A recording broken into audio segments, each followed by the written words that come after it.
Bismillahirrahmanirrahim. Assalamualaikum warahmatullahi wabarakatuh. Anak-anak semuanya, alhamdulillah kita bertemu lagi di mata pelajaran IPS di kelas 4.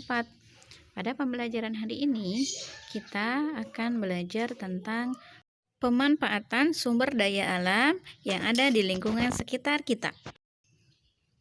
Ada apa saja sumber daya alam yang ada di lingkungan sekitar kita ini? Nah, hari ini kita akan membahasnya. Sebelum kita masuk ke materinya, kita berdoa dulu. Bismillahirrahmanirrahim. Rabbi zidni ilman warzuqni fahman. Amin ya rabbal alamin.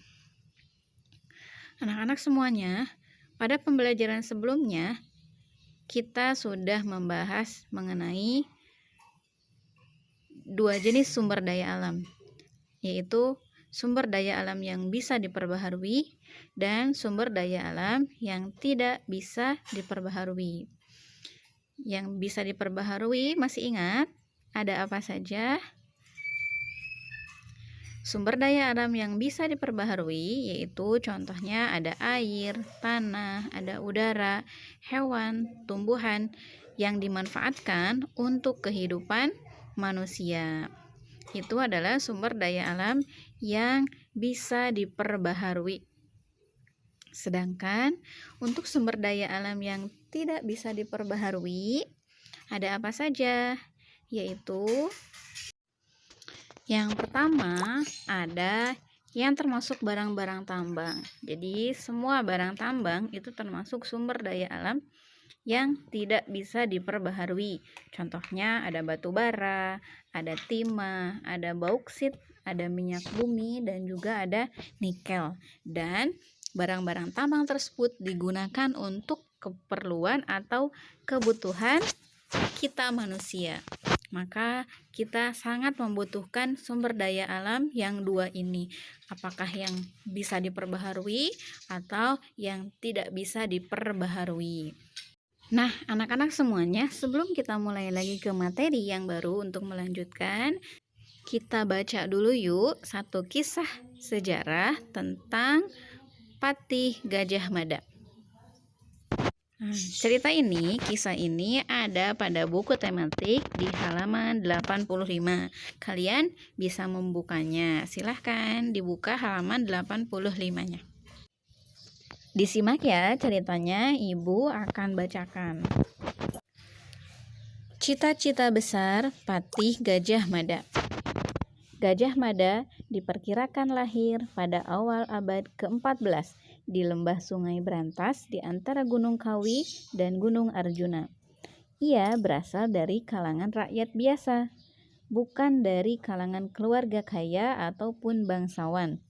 Sejak kecil, dia memiliki bakat kepemimpinan yang sangat kuat, melebihi orang-orang sebaya di masanya. Konon, dia terus menempa dirinya agar dapat masuk ke lingkungan pasukan kerajaan. Gajah Mada yang memiliki arti gajah yang cerdas, tangkas, dan energik memulai pekerjaannya sebagai anggota prajurit Bayangkara. Karena kemampuannya, ia pun diangkat menjadi kepala prajurit Bayangkara dengan tugas memimpin pasukan pengaman dan pengawal raja. Pengabdian Gajah Mada pada kerajaan dimulai pada masa pemerintahan Raja Jayanegara tahun 1309 sampai tahun 1328. Berkat kerja keras dan kepemimpinan yang hebat, Gajah Mada menjadi seorang patih kerajaan Majapahit pada masa pemerintahan Ratu Tribhuwana Tunggadewi Jayawisnuwardani. Pada saat hendak dilantik menjadi patih, Gajah Mada membuat janji yang sangat terkenal hingga kini, sebuah ikrar atau janji yang dikenal dengan nama Sumpah Palapa. Ia berjanji tidak ingin menikmati buah palapa kecuali dapat mempersatukan daerah-daerah seperti Seram, Tanjung Pura, Haru, Pahang, atau yang disebut Semenanjung. Kemudian dengan Dompo, Bali, Sunda, Palembang, Tumasik, atau Singapura. Janji atau ikrar yang ia upayakan untuk terwujud dengan menyatukan wilayah tersebut menjadi wilayah Nusantara. Saat itu, wilayah Nusantara lebih luas dari wilayah negara Indonesia saat ini. Saat itu, wilayah Nusantara meliputi seluruh semenanjung Melayu, Malaysia dan Singapura, Sumatera, Jawa, Kalimantan, Sulawesi, Sunda Kecil, Bali, Maluku, Papua, hingga wilayah Darwin atau Australia. Nah, berdasarkan bacaan tadi, kita lengkapi yuk peta pikiran berikut ini. Asal-usul Patih Gajah Mada yaitu berasal dari kalangan rakyat. Perjalanan karirnya seperti apa? Beliau sebagai anggota prajurit Bayangkara, kemudian diangkat menjadi kepala prajurit Bayangkara. Cita-citanya apa? Cita-citanya yaitu mempersatukan Semenanjung dan Singapura. Sikap dan nilainya, sikap beliau sangat pekerja keras dan ini termasuk nilai-nilai yang perlu kita teladani dari seorang Patih Gajah Mada. Jadi kalian semuanya harus memiliki tekad yang kuat dan menjadi seorang pekerja keras karena kesuksesan itu tidak akan diraih dengan kita bermalas-malasan. Semangat ya! Nah, itu dia ceritanya. Kita lanjutkan ke materi yang akan kita bahas pada pertemuan hari ini, yaitu menjelaskan manfaat dari sumber daya alam bagi kehidupan kita. Nah, kita mulai ya. Sambil kalian menyimak pemaparan materinya, tulislah materi berikut di buku catatanmu. Selamat menyimak materinya. Menjelaskan manfaat sumber daya alam bagi kehidupan. Setiap sumber daya alam sangat bermanfaat bagi kehidupan manusia. Manusia memanfaatkan sumber daya alam untuk memenuhi kebutuhan sandang, pangan, dan papan. Sumber daya alam di Indonesia sangat beragam. Keragaman ini dipengaruhi oleh bentang alam di suatu wilayah. Misalnya, sumber daya alam sayur dan buah yang terdapat di dataran tinggi.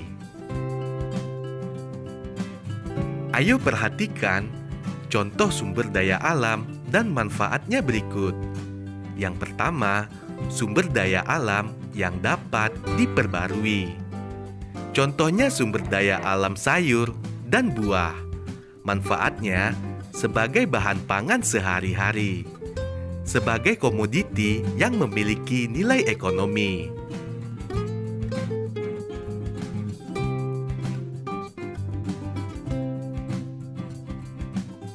Contoh yang berikutnya adalah sumber daya alam hewan.